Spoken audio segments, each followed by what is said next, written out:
হরে কৃষ্ণ বন্ধুরা, এখন বাজে সকাল 6টা। তো তোমরা রাধা মাধবকে দর্শন করে নাও। আমার ভোরের মঙ্গল আরতি হয়ে গেছে। মঙ্গল আরতির পর আমরা সপরিবারে বসে জপ করছিলাম।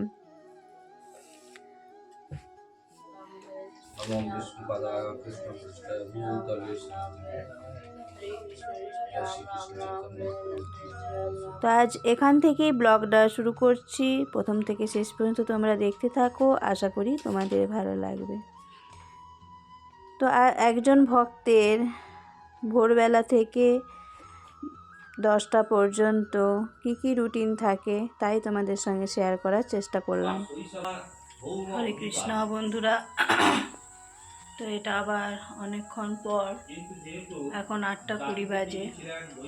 তো আমি এখন ভগবানের রান্না বসিয়েছি।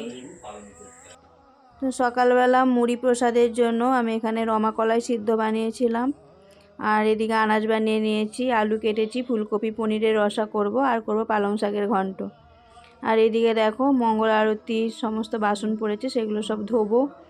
আর এই যে অন্নটা হয়ে গেছে, অন্নটা নামিয়ে নিয়েছি। আর এইদিকে দেখো আনাজগুলো সব বানিয়েছিলাম, সেগুলো সব পরিষ্কার করে নেব। আর এই যে বলতে বলতেই আমার রান্না হয়ে এসছে। ফুলকপি পনিরের রসাটা হচ্ছে, এই যে ফুলকপি পনিরের রসাটা হয়ে গেছে। তো ফুলকপি পনিরের রসাটা নামিয়ে নেব, তারপর ভগবানকে গরম গরম অন্নভোগ নিবেদন করব। তো এই যে থালায় গরম অন্ন বেড়ে নিয়েছি, আর নিয়েছি ফুলকপি পনিরের রসা আর শাক ঘন্ট। ব্যাস, আজকে এইটুকুই আছে ভগবানের রাজভোগের থালিতে। তো চলো এবার ভগবানকে ভোগ নিবেদন করি।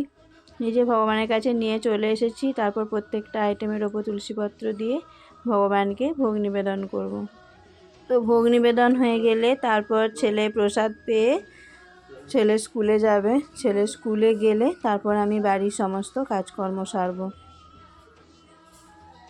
তো ছেলে স্কুলে চলে গেছে, আর আমার বাড়ির সমস্ত কাজকর্ম সারা হয়ে গেছে। দেখো বেসিনে অনেক বাসন পড়েছিল, সেগুলো সব ধুয়ে নিয়েছি। ভগবানের রান্নাঘর একদম পরিষ্কার করে নিয়েছি। এই যে এখানে সমস্ত ভোগ রান্না করা আছে, তারপর প্রভু এলে আমরা প্রসাদ পাবো। হরে কৃষ্ণা।